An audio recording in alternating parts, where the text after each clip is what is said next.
Evil West is a third-person action game where you take control of a monster hunter. The best way I can encapsulate my experiences with this game is that it feels like a hit from a previous generation. And I'm not saying that's a negative.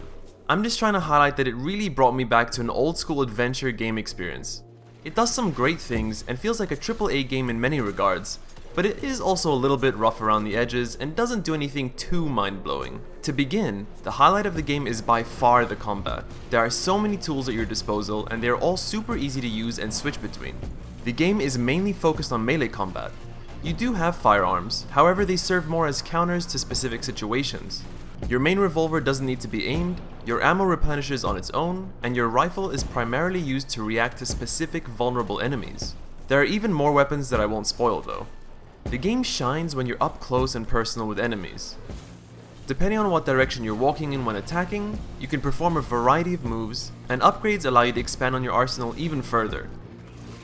And you need to be constantly thinking of your positioning, as you can be rewarded for launching enemies into hazards or bosses, for example.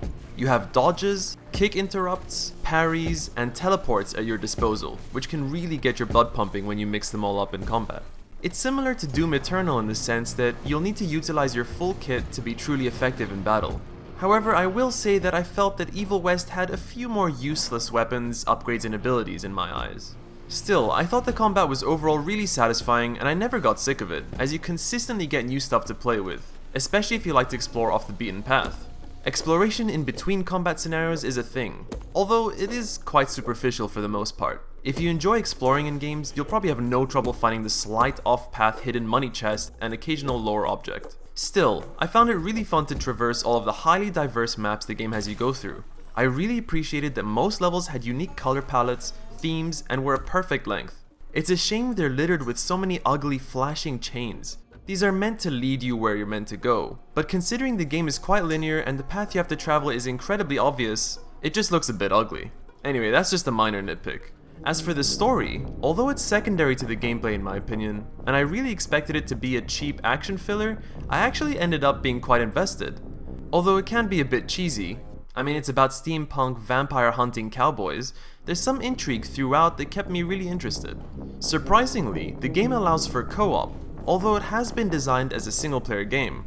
In co-op, you both play as the same character, so it's not technically canon. Although I haven't tried it, I can't say I think the game would work with a friend. Levels are relatively narrow, combat would feel less impactful, and so on.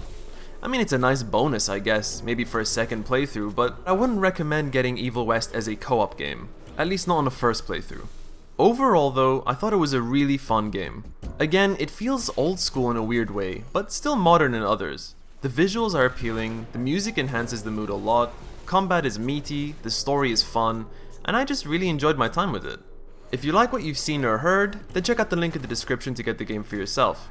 Thank you so much for watching everyone. Please don't forget to like, subscribe, and share the video, and I'll see you next time.